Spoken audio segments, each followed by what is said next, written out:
When people think of ancient warriors, the image that often comes to mind is one crafted by epics, poems, and later Hollywood films: the noble soldier who fights with honor, who faces his opponent in fair combat, who follows a strict warrior code.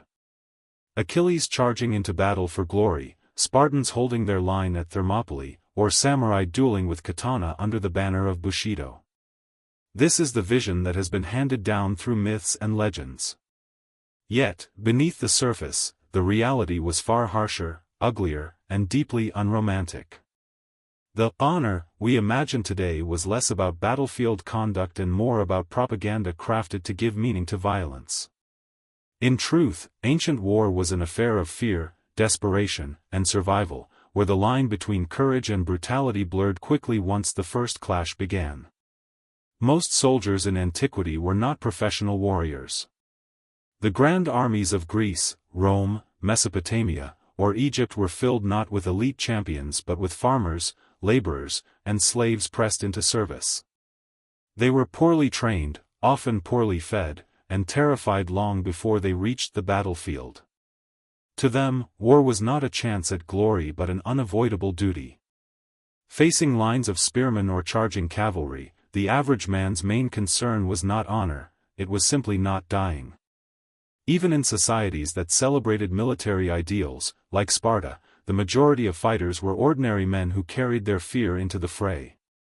The image of disciplined, fearless ranks was carefully cultivated by states to project strength, but eyewitness descriptions often show that armies broke into panic, fled, or collapsed long before a heroic last stand could ever happen. Psychological warfare was as important as weapons. Ancient commanders knew that terrorizing an enemy before the first blow could decide the outcome. Enemies were often met with horrific displays meant to break morale. Assyrian reliefs show mutilated prisoners, heads stacked into grisly pyramids, and captives flayed alive. These acts were not random cruelty but deliberate tactics to send a message: resist us, and this is your fate. Soldiers marching into battle may have already seen villages burned, fields salted, or mutilated corpses along their path.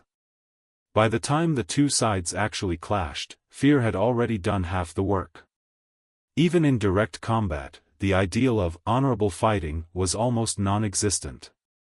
Ancient soldiers used every possible advantage: ambushes, deception, surprise attacks at dawn, or striking when enemies were most vulnerable. Homer's epic poems may glorify single combat between champions, but in reality, duels were rare exceptions. Most fighting was chaotic, impersonal, and collective. Soldiers aimed for efficiency, not fairness. Striking a man in the back, trampling the wounded, or overwhelming an isolated enemy was considered practical, not shameful. A Roman legionary did not stand back for a duel; he used formation, shield, and short stabbing sword to kill quickly, often from angles where the opponent had little chance to defend himself. Cultural ideals of honor often masked very different realities. For example, the samurai code of Bushido, so often associated with loyalty and bravery, was a later invention shaped by centuries of storytelling. Medieval Japanese warfare, in practice, included ambushes, treachery, and the slaughter of peasants. The code was romanticized long after the age of constant war had ended. Similarly, the Spartans are remembered for discipline and courage, but their dominance relied on the terrorization of enslaved helots, who greatly outnumbered them. Their fear of rebellion shaped their militarism as much as their battles against foreign enemies. Honor was a mask to justify brutality. Propaganda also played a huge role in creating the myth of the noble warrior. Rulers needed their subjects to believe that wars were fought for righteous causes, defending the homeland, avenging insults, or carrying out the will of the gods. Victory stories carved on stone walls or written in royal annals always emphasized bravery, loyalty, and divine approval, while ignoring the realities of chaos and bloodshed. To admit that victories came from trickery, panic, or sheer luck would weaken the ruler's image. Instead, history was shaped into a tale of glorious heroes standing tall against the odds. What was lost were the thousands of nameless men who died faceless deaths in mud and dust. Another myth is that of battlefield chivalry, the idea that opponents respected each other in combat. In truth, enemies were rarely shown mercy. Prisoners of war were enslaved, executed, or tortured, not released with honor. Entire cities could be annihilated after surrender, their populations sold or massacred. The rare moments of mercy were political tools, not humanitarian gestures. They served to encourage future surrenders or project an image of the conqueror as a benevolent ruler, even as mass killings were carried out elsewhere. Even among elites, the so-called warrior class, violence was not as clean as legends suggest. Knights, samurai, or hoplites may have been trained and disciplined, but once battle descended into close combat, survival instincts overwhelmed codes of conduct. Written accounts describe men gouging eyes, biting ears, hacking at limbs, and stabbing enemies lying on the ground. There was no referee, no honorable end. Those who hesitated often died. Codes of honor became relevant mainly after battles, used to describe the dead in flattering terms or to justify wars that were, in reality, desperate struggles for land, food, and power. What makes this myth so enduring is that people need stories that make sense of violence.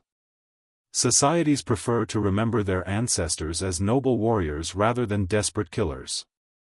They prefer to see history as a series of heroic struggles rather than cycles of terror and brutality. But when archaeology uncovers mass graves, when ancient texts describe soldiers fleeing in panic, or when art shows the mutilation of captives, we are reminded that war in antiquity was closer to butchery than to poetry. In the end, the so-called honorable warrior was largely a creation of mythmakers. The reality was farmers forced into bloody clashes, rulers spreading propaganda to secure loyalty, and armies relying on fear as much as steel. The next time we imagine bronze-clad hoplites or knights in shining armor, it is worth remembering that beneath the myth of honor was a battlefield filled with mud, screams, and the desperate will to survive. When ancient armies marched to war, the weapons they carried were not just tools of death but instruments of fear. The battlefield was as much a contest of minds as it was of bodies.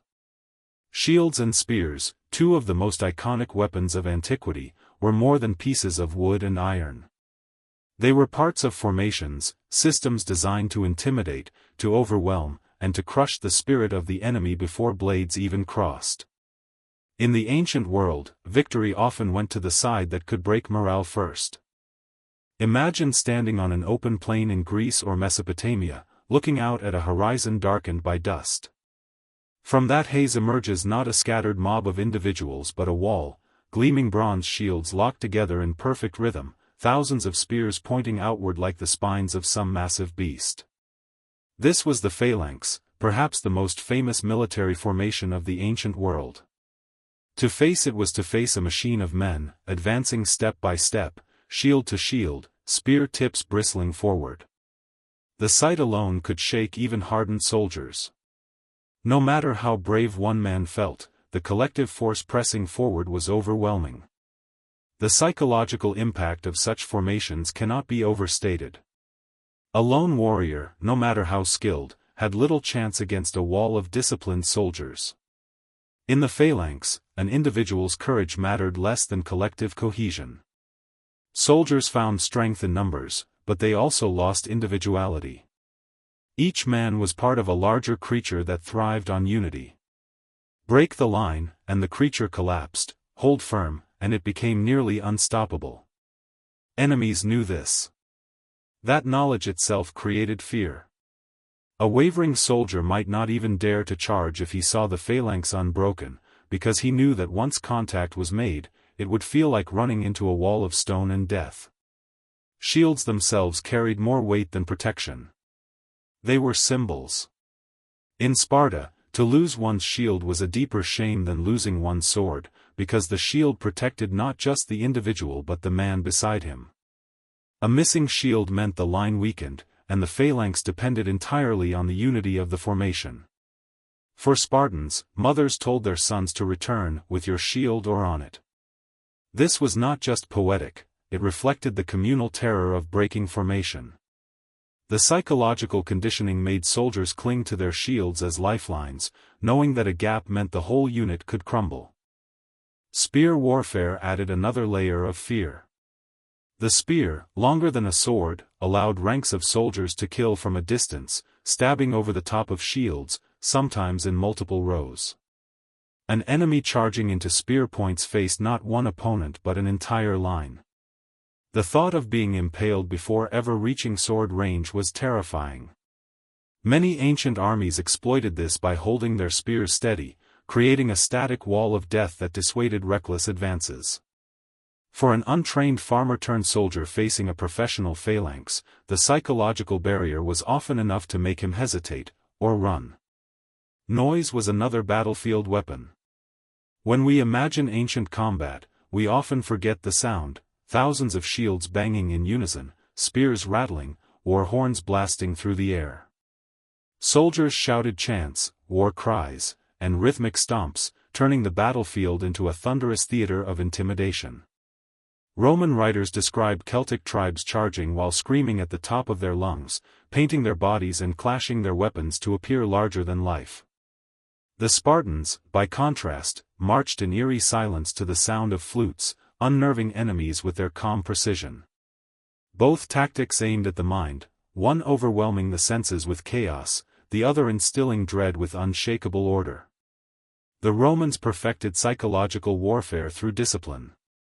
Legionaries advanced in silence, shields raised, their famous testudo, or tortoise formation, creating an impenetrable shell.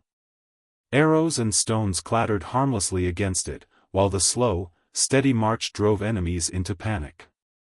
To face an army that seemed immune to missile fire, that moved as one living entity, drained courage before combat even began. The moment fear broke through enemy lines, battles were often decided. But psychological warfare went beyond formations and sound. Deception was a weapon as deadly as steel. Armies faked retreats to lure enemies into traps, spread false rumors of reinforcements, or displayed exaggerated numbers with campfires and banners to make their forces appear larger. The Carthaginian general Hannibal famously used such tricks. In one battle, he tied torches to oxen at night and drove them up a hill, creating the illusion of a massive movement of troops. His real army struck from another direction, catching his enemies off guard.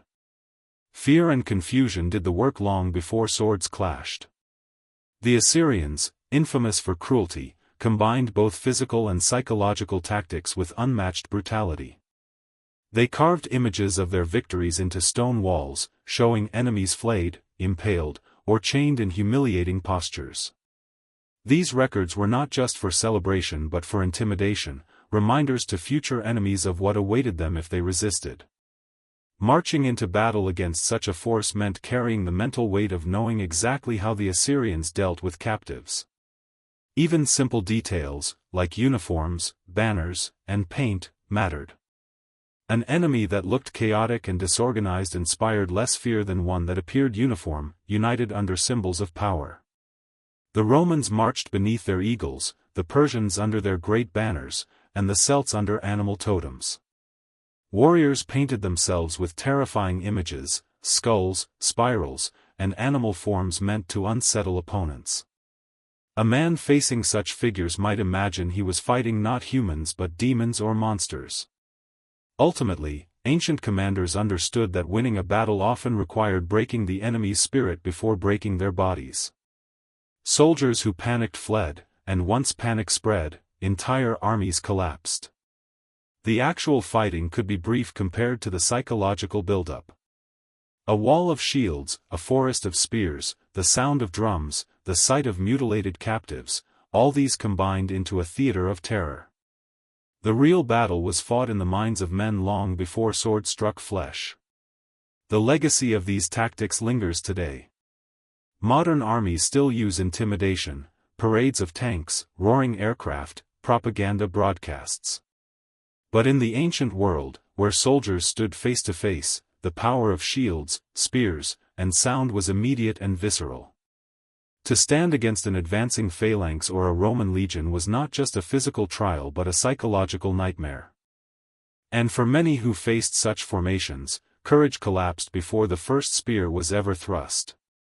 Open plains and pitched battles are often what we imagine when thinking of ancient war, but some of the most horrifying tactics occurred not on open fields, but in the cramped, terrified confines of besieged cities. Siege warfare was a slow, calculated, and brutal enterprise where victory was often measured not by the number of soldiers killed in combat, but by the suffering inflicted on entire populations. It was a theater of starvation, disease, fear, and unimaginable cruelty, a place where hope itself could be weaponized. A siege could last months, sometimes years. Armies surrounded fortified cities, cutting off access to food, water, and reinforcements. Civilians and defenders alike faced the slow erosion of strength. Crops rotted behind walls, wells ran dry, and hunger gnawed at everyone within. Starvation was not collateral damage, it was a primary weapon. Commanders knew that a city weakened by hunger would eventually surrender without a single soldier being struck. And yet, even when food ran out, defenders often resisted, clinging to the slim hope that relief forces might arrive or that their walls would hold. When starvation alone was insufficient, cruelty escalated. Some armies catapulted diseased corpses or severed heads over walls, turning infection into a living weapon. The Assyrians and Romans were infamous for such tactics. These acts were terrifying on multiple levels. They spread disease, violated deeply held religious beliefs, and shattered morale. Watching the bodies of friends or family hurled over the walls created despair, often leading to panic, surrender, or suicide. Psychological terror became as powerful as physical force. Siege engines added another layer of brutality. Battering rams smashed gates, towers allowed archers to fire into the city from above, and catapults hurled stones, fire, and projectiles designed to crush or burn. The deafening noise of collapsing walls, combined with screams of the injured, created a cacophony that would haunt anyone trapped inside. Archers perched atop siege towers could rain death indiscriminately, targeting defenders on walls or civilians attempting to flee. Inside the city, defenders faced a choice between hiding and risking certain death or mounting a desperate, often futile, defense. Water became a weapon as much as food. Besieging armies would poison wells or divert rivers, leaving inhabitants parched and desperate. Historians recount accounts from Mesopotamia and Egypt where cities surrendered simply because their wells ran dry. Lack of water not only caused thirst but also fever, delirium, and confusion. Starving and dehydrated defenders were easier to subdue once the walls were breached.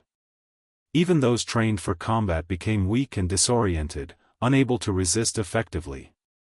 The psychological strain of siege warfare was immense.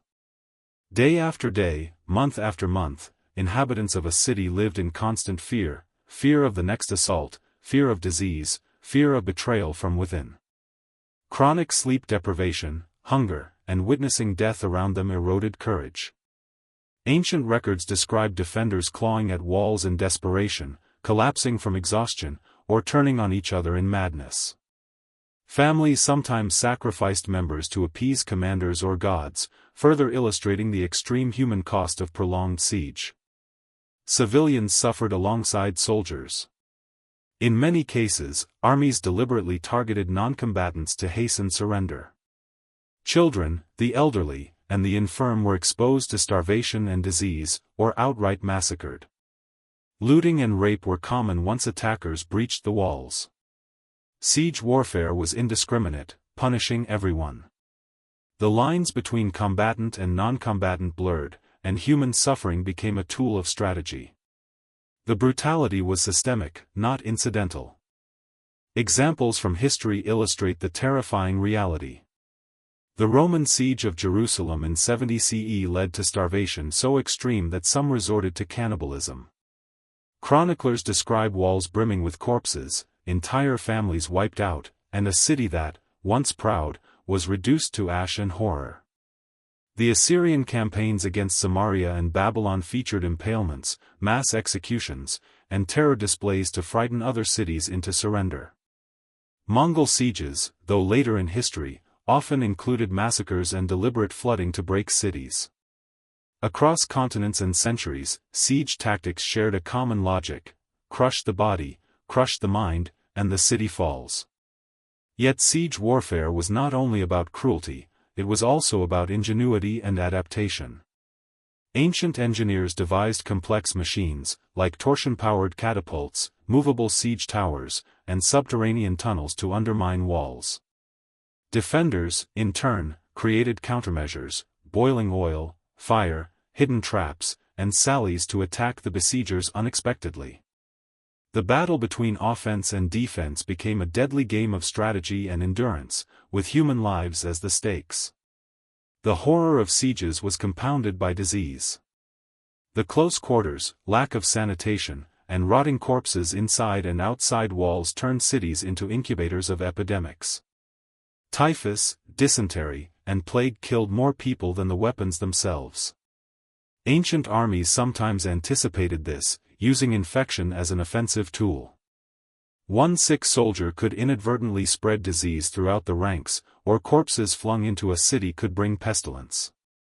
Survival depended as much on luck as on skill, and suffering was universal. Ultimately, siege warfare revealed the darkest aspects of human conflict. Unlike open-field battles, where glory might be imagined, sieges stripped away the illusion of honor. They were about survival, patience, cruelty, and psychological domination.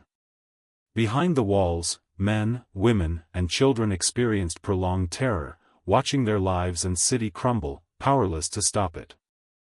The lessons of siege warfare were clear. Sometimes, the most devastating weapon was not a sword or spear, but the slow erosion of hope.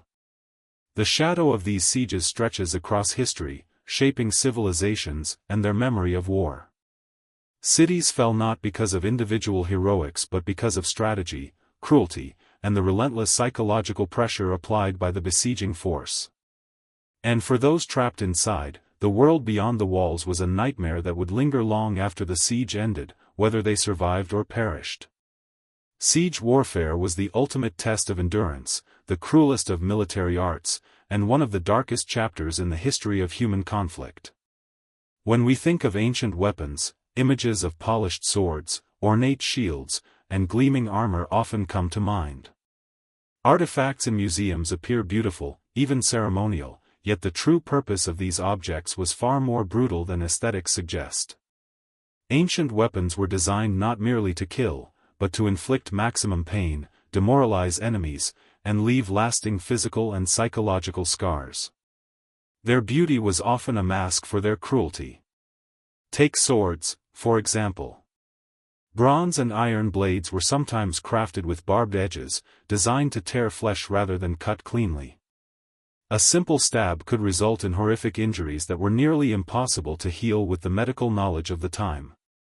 Wounds became infected, limbs swelled, and soldiers often died days or weeks later from gangrene. Even ceremonial weapons, polished and engraved, were sharpened for efficiency in battle. To the ancient warrior, a sword was a tool to incapacitate as much as to kill, ensuring enemies suffered before succumbing. Spears and polearms, staples of armies across Europe, Africa, and Asia, were equally terrifying. They allowed soldiers to maintain distance while still impaling opponents, but some were engineered specifically for pain. Serrated edges, hooks, and barbs ensured that withdrawing a spear from a body was excruciating and often fatal. These weapons were not just functional, they were psychological instruments. The sight of a soldier writhing on the ground with a barbed spear in his chest could freeze an entire line in fear. Ranged weapons were no less sinister. Archers and slingers often targeted vital points, but some specialized in causing prolonged suffering. Arrowheads were sometimes poisoned, ensuring that even minor wounds could turn lethal. Ancient texts describe arrows treated with toxins from plants or venomous creatures, producing agonizing symptoms long after the initial strike.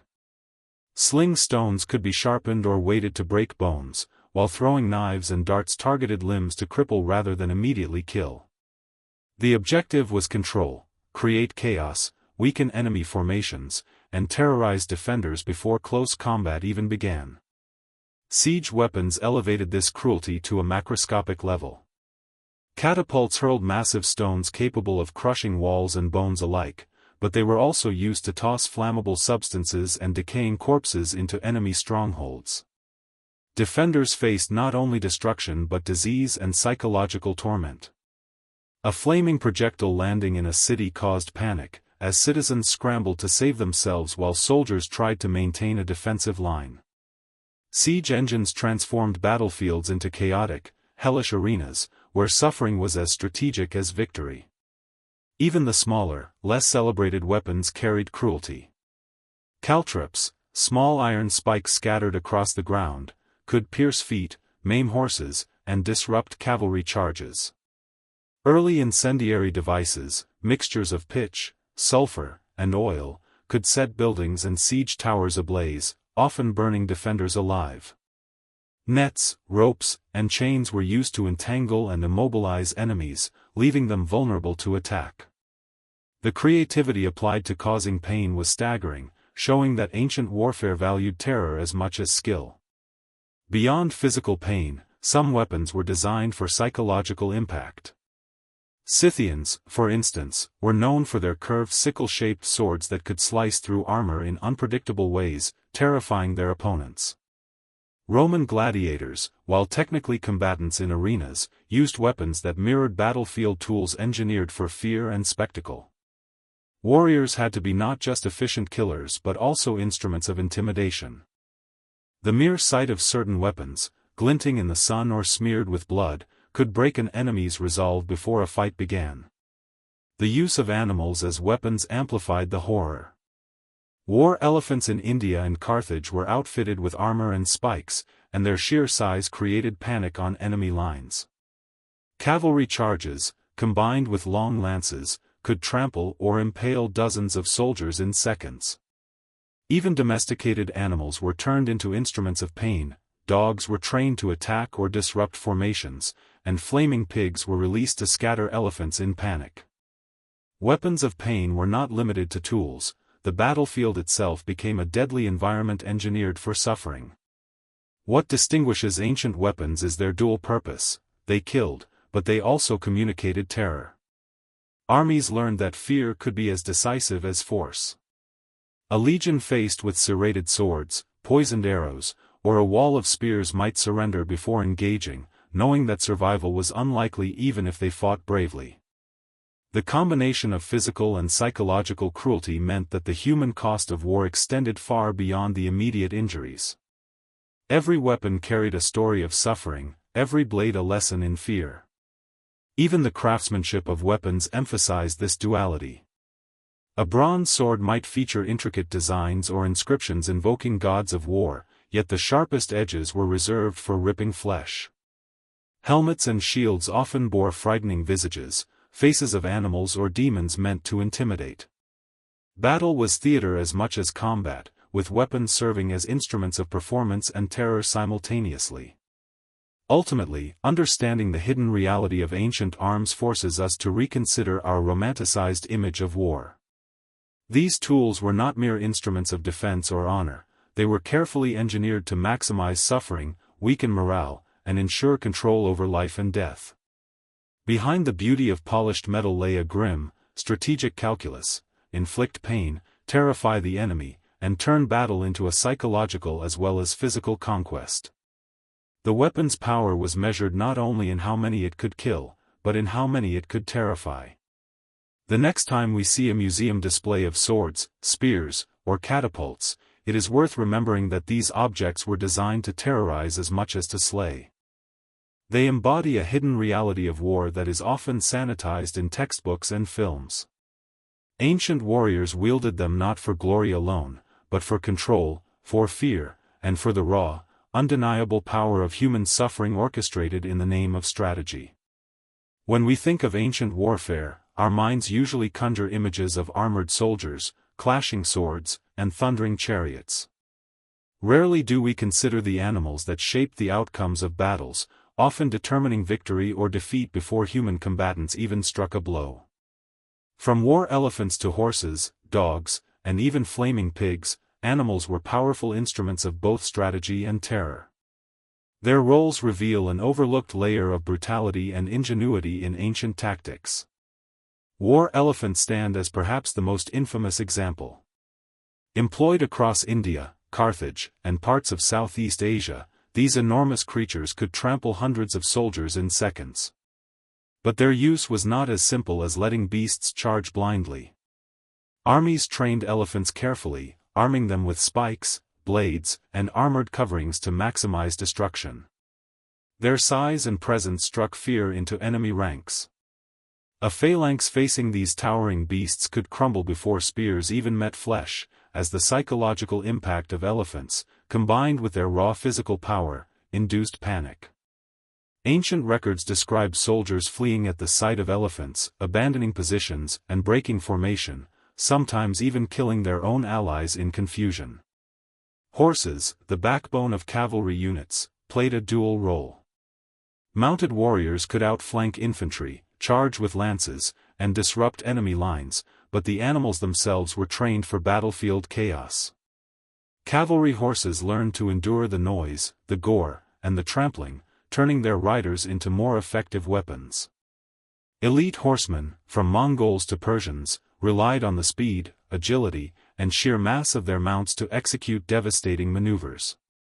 The loss of a single horse could ruin a formation, highlighting how deeply intertwined human and animal combatants were. Dogs were another surprising weapon in ancient arsenals. Trained war dogs, often equipped with spiked collars or armor, could attack enemy soldiers, bite at ankles, or herd them into ambushes. Some armies, including the Romans and Greeks, used dogs to guard camps, pursue fleeing enemies, or create chaos on the battlefield. The terror induced by aggressive canines was both physical and psychological. Facing a pack of snarling, armored dogs while under attack could shatter morale instantly, as soldiers were forced to fight on multiple fronts, against humans and animals alike. The ingenuity of ancient strategists extended to more unusual and terrifying uses of animals. The Romans, for instance, deployed flaming pigs to disrupt war elephants. Pigs were set alight and driven toward enemy lines, causing elephants to panic, stampede, and trample their own troops. Similarly, birds were sometimes used to deliver messages or even carry incendiary materials over walls during sieges. These unconventional methods highlight how commanders harnessed natural instincts to manipulate fear and chaos. Animals became living tools of terror, blurring the line between combatant and weapon. Elephants and cavalry were also used as psychological weapons beyond their physical capabilities. Armies carefully choreographed their movements to maximize intimidation. A line of war elephants advancing in unison, their armor glinting and trumpeting in the sun, could instill dread even in seasoned soldiers. Cavalry units would circle, galloping in coordinated patterns, creating the illusion of greater numbers.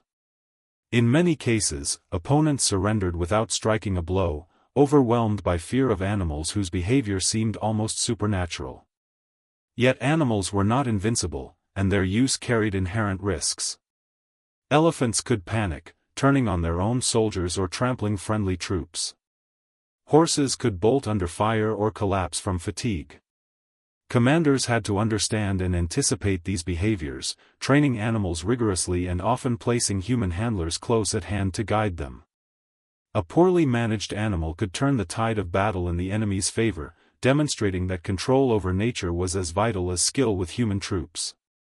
Historical examples underscore the dramatic role of animals. Hannibal's elephants crossed the Alps during the Second Punic War, leaving a path of destruction and fear in their wake, though many did not survive the harsh terrain. Mongol cavalry, trained to maneuver with incredible precision across open plains, could strike, retreat, and regroup with devastating efficiency. The Greeks used war dogs in both offensive and defensive operations, while Romans incorporated animals into siege strategies. Each case reveals the dual power of animals, as agents of physical destruction and as catalysts of psychological terror. The use of animals also shaped military culture and tactics. Soldiers developed respect, fear, and reliance on creatures whose behavior could dictate the outcome of entire campaigns. Commands were learned in tandem with animal responses, discipline extended beyond humans to the beasts they controlled.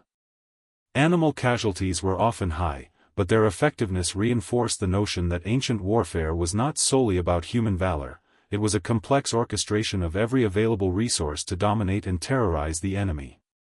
Ultimately, animals transformed ancient battlefields into chaotic arenas of unpredictability and fear. They magnified the physical power of armies, created psychological pressure, and served as living instruments of strategy. From the thunder of elephant charge to the sudden frenzy of a cavalry stampede, the presence of animals added layers of brutality and terror that few modern depictions of ancient warfare fully capture. Understanding their role challenges romanticized views of battle, showing that success often depended as much on beasts as on men, and that the raw chaos of combat was never limited to human hands alone.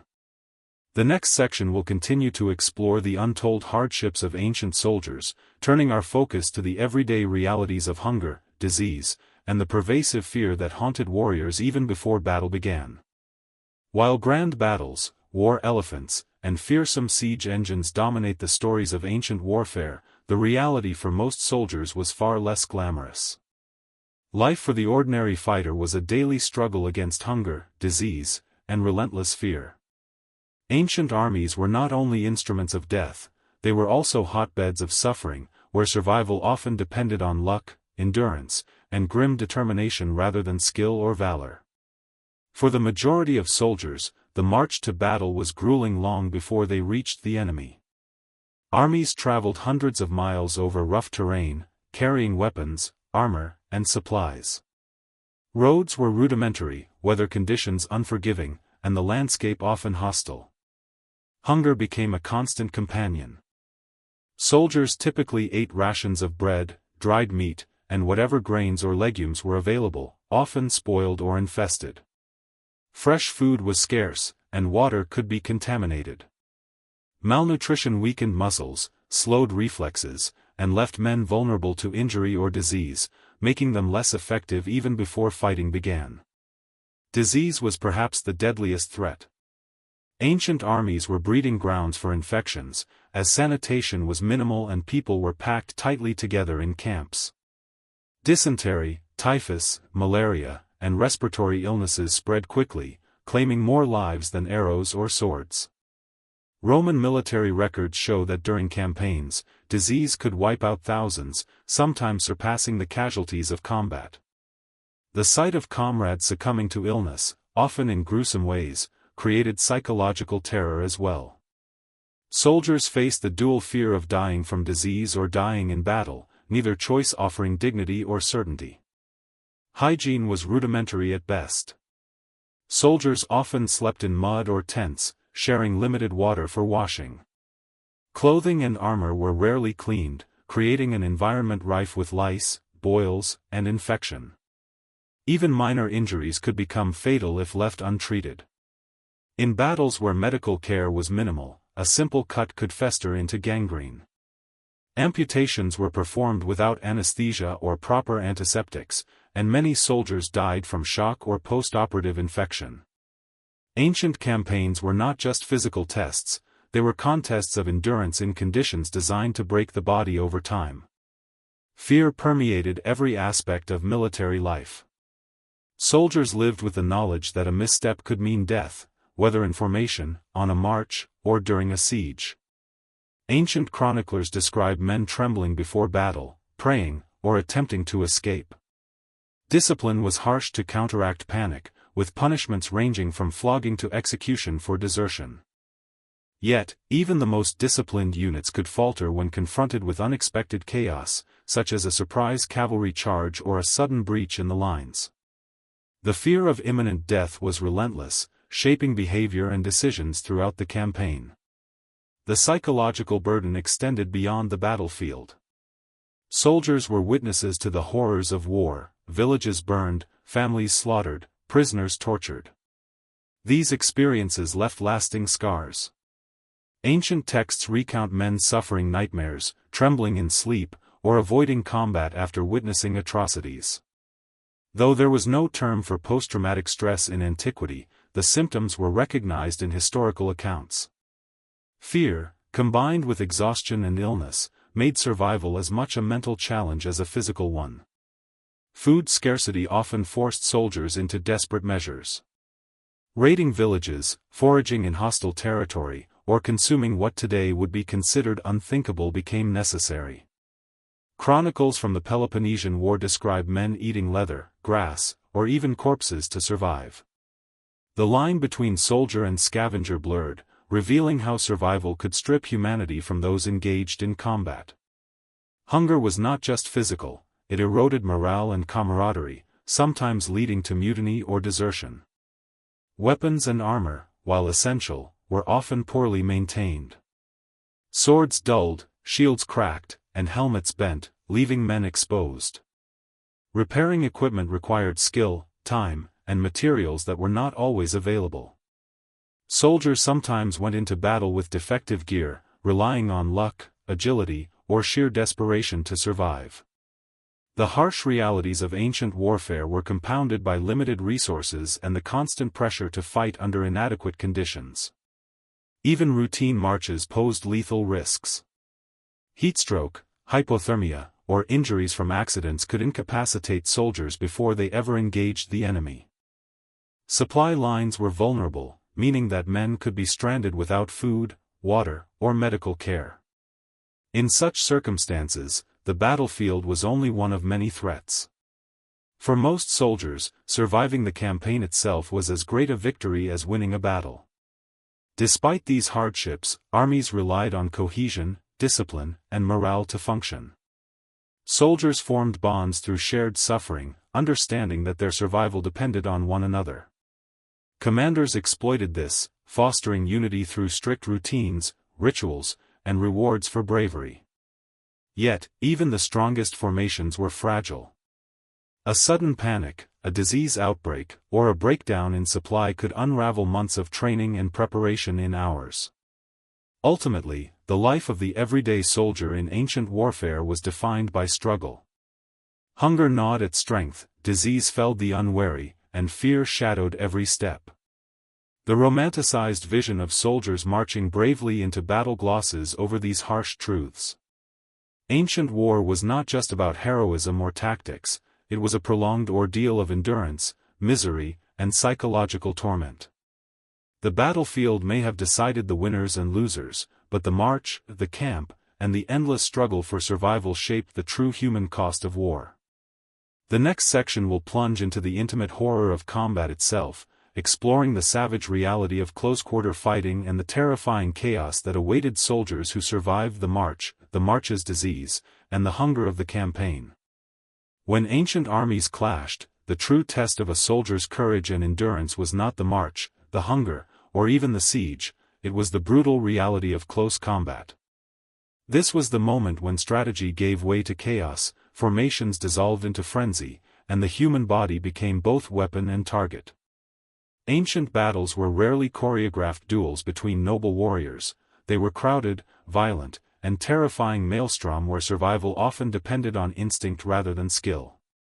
Close combat was an intimate affair in which every strike mattered. Swords, axes, and maces shattered bones, pierced armor, and cut through flesh in ways that modern audiences struggle to imagine. Soldiers fought shoulder to shoulder, sometimes pressed so tightly that movement was restricted, weapons clashed overhead, and the air was filled with the cries of the wounded. Amid this chaos, fear could quickly override training, and hesitation often meant death. A soldier who faltered even for a moment risked being trampled by his comrades or struck from behind by the enemy. The psychological terror of such encounters was profound. Men were forced to confront not only the enemy's attacks but also the screams, smells, and sight of death all around them. Blood, mud, and sweat blended into a chaotic, suffocating environment. Chroniclers from Greece and Rome described soldiers fainting in the midst of battle, overwhelmed by the sensory overload. Others fought with a frenzied desperation, slashing wildly in every direction just to stay alive. The battlefield was transformed into a landscape of horror, where every swing could be fatal, and every misstep could cost life or limb. Weapons themselves amplified the brutality. Swords were designed not merely to kill but to maim and incapacitate, ensuring enemies suffered as they fell. Axes and maces could crush skulls, splinter bones, and dismember limbs. Spears thrust from behind shields could impale soldiers who thought themselves protected. Even shields, intended for defense, became instruments of violence as soldiers used them to bash opponents, break formations, or pin enemies to the ground. Every tool on the battlefield had a dual purpose: survival for the wielder and suffering for the opponent. Armor provided some protection, but it was far from foolproof. Helmets could be pierced by well-aimed strikes, chainmail could be torn, leaving flesh exposed. Soldiers were vulnerable to strikes from above, behind, or from the side, and injuries were often compounded in the chaos of the fight. The wounded became easy targets, dragged into the fray or trampled underfoot. Chroniclers report that in many battles, more men were killed by trampling or falling debris than by the weapons themselves, illustrating the uncontrollable chaos of close-quarter combat. The disorder of close combat also dissolved the structured tactics that armies relied on. Phalanxes and shield walls, effective in theory, could break apart under pressure. Once formations fractured, panic spread rapidly. Soldiers fought not just the enemy but the fear of their own failure. Retreat, when possible, was perilous, as fleeing soldiers could be cut down from behind or caught in bottlenecks. Even elite warriors were not immune to the madness of such fighting. Their skill mattered less than their ability to endure the sheer sensory assault and violence surrounding them. Ancient battles also included the psychological weapon of witnessing suffering firsthand. Soldiers often saw their comrades dismembered, decapitated, or burned alive. These sights instilled terror, sometimes causing entire units to collapse. For example, Roman accounts of battles against barbarian tribes describe soldiers halting their advance after observing enemy forces being impaled en masse, overwhelmed not by strategy but by the horror before them. The mind, as much as the body, was a battlefield. Combat was rarely clean. Unlike modern depictions of duels or one-on-one skill contests, ancient fighting was messy and indiscriminate. Soldiers attacked with anything at hand: swords, spears, daggers, rocks, even the corpses of fallen enemies. Blood covered hands and weapons, reducing grip and making attacks unpredictable. The battlefield became a chaotic zone of violence, noise, and confusion, where survival often hinged on luck, timing, and the ability to react to an ever-changing threat. Psychological stress extended beyond the immediate fight. Even after surviving close combat, soldiers bore the mental scars. Many experienced trembling, nightmares, and hesitation in subsequent engagements. Ancient texts describe men refusing to fight again after witnessing extreme brutality.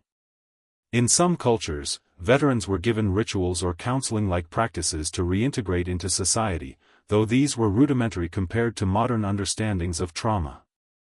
The horror of close combat left lasting imprints, shaping both personal and cultural memory of warfare. The sensory experience of close combat was overwhelming. The stench of blood and sweat, the screams of the dying, the clash of metal, and the pounding of hooves combined to create an almost unbearable environment. Soldiers had to navigate both the physical threat of weapons and the psychological strain of witnessing constant carnage. Panic could spread like wildfire, often determining the outcome as decisively as any commander's orders. In summary, the true nature of ancient close combat was far removed from the romanticized duels of legend.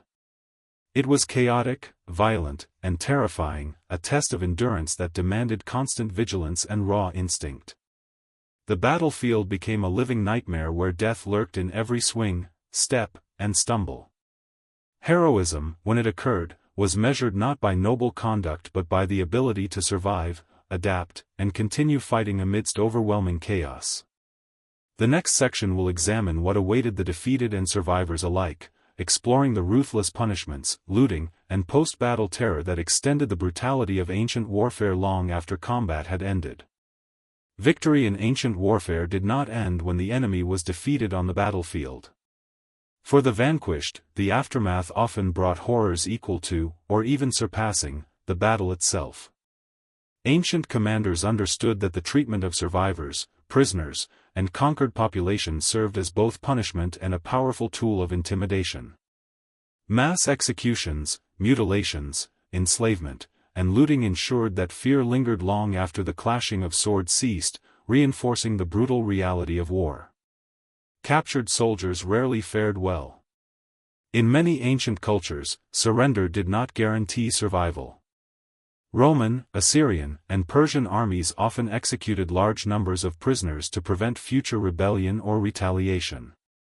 Impalement, crucifixion, or beheading were commonly employed as both punishment and spectacle. The Assyrians, infamous for their cruelty, displayed impaled enemies along roads leading to conquered cities, a stark warning to anyone considering resistance. These acts were not mere vengeance, they were calculated psychological strategies meant to solidify control through terror. Enslavement was another grim reality. Thousands of prisoners were sold into slavery, forced to labor in mines, fields, or construction projects. The trauma of capture extended beyond physical suffering. Enslaved populations were uprooted from homes, separated from families, and subjected to harsh conditions designed to break both body and spirit. Roman triumphs famously paraded captured slaves and enemy leaders through city streets, turning human suffering into political theater. These displays reinforced social hierarchies and reminded citizens and allies of the overwhelming power of the state. Looting and destruction accompanied victory. Armies plundered towns and villages, seizing wealth, food, and valuables. Civilians were often massacred, and cities razed to prevent future resistance. The burning of towns, demolition of walls, and destruction of farmland left long-term consequences for local populations, including famine and displacement. Chroniclers from antiquity describe scenes of utter devastation, with survivors wandering amidst smoldering ruins, their homes and livelihoods obliterated. For conquerors, looting was both practical, acquiring resources, and symbolic, demonstrating dominance and punishing defiance. Mutilation was a common post-battle tactic intended to instill fear. Hands, noses, and ears were cut off, eyes gouged, and bodies left in public view.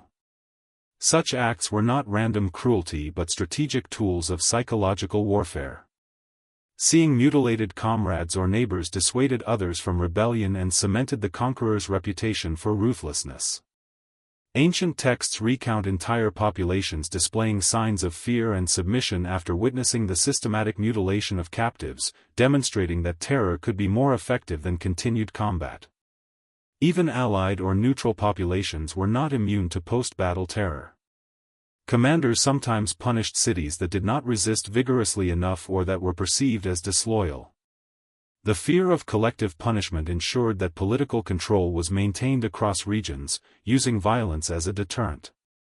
The boundaries between military action and civilian suffering were fluid, survival often depended on compliance and the willingness to demonstrate submission. Religious and symbolic punishment played a role as well. Temples, shrines, and sacred sites were looted or desecrated to humiliate populations and assert dominance. In some cultures, leaders deliberately displayed the bodies of defeated rulers as offerings to gods or as warnings to enemies. These acts reinforced both spiritual and political authority, creating a cultural memory of conquest that lasted for generations. Conquered populations internalized the fear, and stories of post-battle atrocities circulated widely, ensuring that the legend of terror endured even in distant regions. Post-battle chaos also extended to the natural environment. Fields were burned, water sources contaminated, and infrastructure destroyed. The survivors faced famine, disease, and instability long after the armies departed. Chroniclers note that cities could remain in ruin for decades, with the local population decimated and unable to rebuild. The aftermath of battle, therefore, was not merely a period of recovery, it was a continuation of violence through deprivation and fear. For soldiers who survived, the end of battle did not guarantee safety. Looting, desertion, and breakdowns in discipline could turn victorious camps into lawless zones. Veterans often struggled with trauma, injury, and the moral weight of what they had witnessed or committed. Ancient armies had minimal medical care, leaving countless wounded to die slowly, further blurring the line between battle and aftermath. Survival was as much about endurance after combat as it was during it. Ultimately, the brutal punishments and post-battle consequences highlight the unromantic truth of ancient warfare. Victory was a statement of power, a calculated demonstration of control, and a warning to others. For the defeated, survival often meant continued suffering, while the memory of violence echoed through communities for generations. Ancient war was not just fought with weapons, it was enforced with terror, ensuring that both the present and the future were shaped by the cruelty of the victorious. The next section will explore the hidden strategies and cunning behind ambushes, espionage, and battlefield deception, revealing how psychological manipulation often determined victory before a single weapon was drawn. While the clash of armies and the roar of battle often dominate historical narratives, many ancient victories were achieved not through brute force, but through cunning, misdirection, and meticulous planning. Ambushes, espionage, and deception were central to the art of war, turning fear and uncertainty into strategic weapons. These hidden tactics reveal a level of sophistication that contrasts sharply with the blood-soaked chaos of open combat, yet they were just as lethal and psychologically devastating. Ambushes were among the most effective tools for smaller or outnumbered forces. Ancient commanders understood that terrain, timing, and surprise could neutralize numerical superiority. Forests, hills, river crossings, and narrow passes became theaters of calculated terror. The Battle of Teutoburg Forest in 9 CE, where Germanic tribes annihilated 3 Roman legions, remains one of the most famous examples. Roman soldiers, accustomed to open field formations, were trapped in dense forest, harried from all sides by hidden enemies. Spears, arrows, and sudden charges struck relentlessly, creating confusion, panic, and mass casualties. Ambushes relied not only on physical destruction but also on shattering morale, turning disciplined soldiers into terrified, disorganized prey. Espionage added another hidden dimension to warfare. Ancient armies deployed spies, scouts, and informants to gather intelligence, sabotage supply lines, or spread misinformation. Knowledge of enemy positions, morale, and movements could decide battles before they began. Hannibal, for instance, relied heavily on spies and scouts during his campaigns in Italy, allowing him to outmaneuver larger Roman forces repeatedly. Deception, when combined with accurate intelligence, allowed commanders to orchestrate surprise attacks, retreats, or feigned vulnerabilities that manipulated enemy perception. In these cases, the battlefield extended far beyond physical space into the minds of opponents. Deception extended into psychological manipulation as well. Armies often staged fake retreats to lure enemies into traps, created the illusion of overwhelming numbers with banners, fires, or sounds, and employed double agents to spread rumors or sow mistrust. The Persians, for instance, sometimes deployed decoy camps to mislead Greek forces about their strength and positioning. Carthaginian general Hannibal famously used such techniques repeatedly, from feigned weakness to deceptive troop movements, turning perception into a weapon. Ancient commanders knew that fear and confusion could amplify the effectiveness of their armies far beyond their actual numbers. Surprise attacks were most effective when combined with intimate knowledge of the terrain. Guerrilla tactics, used by tribes and smaller forces across history, exploited natural features to create choke points, ambush corridors, and traps.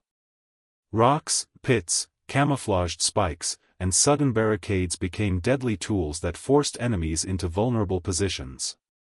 Even heavily armored soldiers, accustomed to open battle, could fall victim to these hidden hazards. Panic often spread faster than combat itself, as men were attacked from unseen positions or forced into terrain that amplified vulnerability. Deception was not limited to physical movement. Signal manipulation, such as false flags, mimicry of marching sounds, and staged fires, misled opponents and influenced strategic decisions. Ancient generals understood that the human mind could be as vulnerable as the body. Troops who believed they were facing larger numbers, unseen reinforcements, or imminent traps could break formation, flee, or surrender, achieving the objectives of war without prolonged combat. In this sense, deception was a weapon as effective as a sword or spear. Espionage also targeted morale directly. Spies and informants spread rumors about reinforcements, betrayals, or impending doom, eroding confidence from within. Cities under siege were particularly vulnerable to misinformation, which could exacerbate fear, incite panic, or force premature surrender. Ancient warfare shows that controlling information was often as critical as controlling territory. The invisible hand of psychological manipulation shaped campaigns as decisively as any physical engagement. The consequences of these hidden strategies were profound. Armies that successfully employed ambushes, espionage, and deception could achieve overwhelming victories while minimizing their own losses. Conversely, those who fell victim faced demoralization, disarray, and often annihilation. The fear of betrayal or surprise added a constant psychological strain, forcing soldiers and commanders alike to remain vigilant, suspicious, and stressed at all times. Ancient war, therefore, was not only a physical ordeal but also a test of perception, patience, and mental resilience. Even legendary armies, celebrated for discipline and might, could be undone by deception. Roman legions, despite their strict training, were ambushed and defeated when their confidence in intelligence or terrain proved misplaced. Similarly, Alexander the Great often employed feigned retreats and misdirection to lure enemies into disadvantageous positions, demonstrating that even the most skilled and courageous warriors were vulnerable to clever manipulation. Strategy, fear, and cunning became intertwined, with deception acting as the unseen hand shaping the outcomes of history. Ultimately, ambushes, espionage, and deception reveal that ancient warfare was not solely about valor and brute strength. It was a contest of intelligence, perception, and psychological mastery. Fear could be orchestrated before a single weapon was drawn, shaping the battlefield and the minds of combatants alike. The hidden strategies of war remind us that in antiquity, victory was often as much about cunning and terror as it was about swords, spears, or shields. The next section will transition to exploring the myths, legends, and propaganda of ancient warfare, contrasting heroic tales with the grim, hidden realities we've uncovered so far. Ancient warfare was not only fought on the battlefield but also in the stories that survived afterward. Myths, legends, and propaganda played a crucial role in shaping the perception of battles, soldiers, and commanders. While chroniclers celebrated heroism, divine intervention, and noble sacrifice, the hidden realities of starvation, disease, fear, and brutality were often omitted or sanitized. Understanding these narratives reveals the contrast between the public image of war and its grim truths, showing how perception was as powerful a weapon as any sword or spear. Ancient societies often portrayed battles as epic contests between gods and heroes. Greek epics, like the Iliad, glorified warriors and framed conflicts as expressions of honor, courage, and divine favor. Roman historians emphasized discipline, valor, and the moral superiority of their legions. Similarly, in Mesopotamia and Egypt, kings were depicted as invincible warriors chosen by gods, their victories framed as evidence of divine mandate. These stories created cultural ideals and inspired soldiers, but they also concealed the immense suffering endured by ordinary combatants and civilians. War became legend, and the human cost faded into the background. Propaganda also served a practical purpose. Leaders used embellished stories to legitimize power, intimidate rivals, and unify populations. Monumental reliefs, inscriptions, and coins depicted victorious rulers standing over vanquished enemies, often exaggerating the scale of victories or the heroism of their armies. Assyrian kings, for example, commissioned bas-reliefs showing themselves flaying captives or impaling foes, images designed to awe and terrify. These visual narratives reinforced authority, instilled fear, and ensured compliance without the need for direct confrontation. The message was clear: defiance carried consequences, and power was absolute. Legends often portrayed battles as swift and decisive, masking the prolonged suffering behind sieges, marches, and attrition. Chroniclers minimize the impact of hunger, disease, and psychological strain, creating the illusion of clean, heroic victories. In reality, many campaigns were long, drawn-out affairs marked by deprivation and chaos. Soldiers struggled to survive on poor rations, faced rampant illness, and endured relentless fear, experiences rarely reflected in the polished tales that reached future generations. Myths sanitized brutality, replacing fear and desperation with glory and honor. Heroes, too, were carefully constructed. Ancient propaganda elevated commanders to near-mythical status, emphasizing cunning, strength, and divine favor while downplaying the suffering their strategies inflicted on both enemy and ally. Hannibal, Alexander the Great, and Julius Caesar were celebrated for their brilliance, yet their campaigns were marred by mass starvation, slaughter, and the indiscriminate targeting of civilians. Legends preserved their triumphs, but rarely acknowledged the human cost hidden behind every maneuver and victory. Soldiers, captives, and civilians, those who bore the true burden, remained largely invisible in these narratives. Religious narratives further blurred the line between myth and reality. Victories were often attributed to divine will or favor, framing destruction and death as morally justified or inevitable. Temples and shrines commemorated triumphs, celebrating God's supposed involvement in the outcome. This religious lens reinforced obedience, motivated armies, and reassured populations that the horrors of war were sanctioned by higher powers. The psychological effect was profound. Fear, suffering, and loss were reframed as part of a cosmic order rather than random cruelty. Even accounts of gruesome events were sometimes reshaped into cautionary or moral tales. Massacres, sieges, and betrayals were portrayed as lessons in loyalty, courage, or the consequences of defiance. Chroniclers selectively emphasized certain details while omitting others, creating a narrative that served political, cultural, and moral purposes. The stories that survived became more about teaching values and maintaining authority than documenting the true horror of war. This selective storytelling influenced how future generations understood ancient warfare. Children learned of heroic battles and fearless commanders, rather than the months of starvation, disease, and psychological torment endured by the average soldier. Civilians heard tales of divine favor, clever strategy, and noble sacrifice, rarely grasping the human suffering concealed beneath. These myths perpetuated an idealized vision of war, reinforcing cultural norms while obscuring the lived experience of brutality.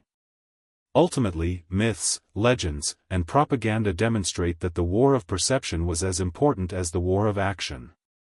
Leaders controlled not only armies but also narratives, shaping memory and history to suit their objectives. While soldiers, civilians, and animals endured suffering and death, stories elevated commanders and celebrated victory, ensuring that the brutality of war was sanitized, reframed, and immortalized as legend. Understanding this contrast is essential to grasping the full scope of ancient warfare. Beneath every tale of heroism lies a hidden reality of pain, fear, and human endurance. The next section will explore the evolution of ancient military strategy, tracing how these brutal tactics, psychological manipulation, and hidden horrors influenced the development of warfare across centuries. By examining the history of ancient warfare, it becomes clear that battle was never just about brute strength. It was a constantly evolving science, shaped by experience, innovation, and adaptation to the harsh realities of survival. Commanders learned from victories and defeats alike, refining strategies to incorporate psychological manipulation, technological advances, and lessons gleaned from previous campaigns. The evolution of military strategy was both a response to cruelty and a driver of even more sophisticated methods of domination. Early warfare relied heavily on brute force. Massed infantry, spears, and simple formations dominated the battlefield. Yet as armies clashed repeatedly, leaders recognized that sheer numbers were insufficient against clever adversaries or fortified positions. Tactical thinking began to emerge, emphasizing discipline, coordination, and the integration of diverse units. The Greek phalanx, for example, was a response to chaotic melee combat. Heavily armed soldiers formed tight, interlocking formations, maximizing defensive power while allowing offensive thrusts. The phalanx reduced vulnerability, controlled space, and enhanced the psychological impact of an organized, unyielding line advancing on the enemy. The Romans took this approach even further. Their manipular system allowed for flexibility within formations, adapting to terrain, enemy movements, and battlefield conditions. Soldiers could respond individually while maintaining cohesion, a revolutionary advancement in ancient tactics. This flexibility was critical when facing guerrilla-style attacks or ambushes, allowing commanders to anticipate threats and adjust dynamically. Roman military strategy demonstrates that evolution was not merely about new weapons, but about understanding human behavior, fear, and perception in the context of combat. Siege warfare also evolved dramatically over time. Early assaults relied on sheer numbers or ladders, but centuries of experience revealed the limitations of brute force. Engineers developed sophisticated siege engines, including torsion-powered catapults, movable towers, and battering rams capable of breaching even the strongest walls. Psychological warfare became integral. Attacking armies used fear, starvation, and deception to break defenders before physically striking. Ancient commanders learned to integrate technical ingenuity with human psychology, creating a layered approach to warfare that combined physical destruction with terror and manipulation. The role of cavalry evolved alongside infantry. Mounted units were no longer just shock troops but essential for reconnaissance, ambushes, and flanking maneuvers. Cavalry allowed commanders to exploit terrain, outmaneuver larger armies, and create unpredictable tactical options. The Mongols, centuries later, perfected mobile warfare, but the roots of strategic cavalry deployment were present in earlier civilizations, from Persia to India. Horses became force multipliers, extending the reach and impact of armies while exploiting speed, surprise, and fear. Strategic deception, ambushes, and espionage also advanced over time. Commanders increasingly understood that battles could be won before physical confrontation. Feigned retreats, misinformation, decoys, and hidden movements became standard tools of military art. These techniques required not only cunning but also disciplined troops capable of executing complex plans under stress. Ancient generals learned that controlling perception, shaping what the enemy saw, heard, or feared, could be as decisive as controlling the battlefield itself. Another aspect of strategy evolution was logistics and supply management. Leaders realized that starvation and disease could undermine an army as effectively as any enemy. Maintaining supply lines, rationing food, and securing water sources became essential. Armies adapted to the realities of distance, terrain, and climate, integrating support structures into their campaigns. Successful strategy was no longer just tactical brilliance on the battlefield, it encompassed the management of people, animals, and resources over extended periods. The integration of combined arms, infantry, cavalry, siege engines, and ranged units, also marked a significant advancement. Coordinated attacks, supported by reconnaissance and deception, allowed smaller forces to defeat larger ones. Tactical innovations such as flanking, encirclement, and multi-stage assaults demonstrated a sophisticated understanding of both human and mechanical factors in combat. Leaders who mastered this integration could orchestrate battles where every element, man, animal, and machine, worked toward a single, devastating purpose. Over time, these strategic evolutions left a profound impact on societies and the course of history. Ancient warfare shaped political structures, territorial control, and cultural memory. Military innovation influenced social hierarchies, economy, and even architecture, as fortifications, roads, and supply depots became essential components of sustained campaigns.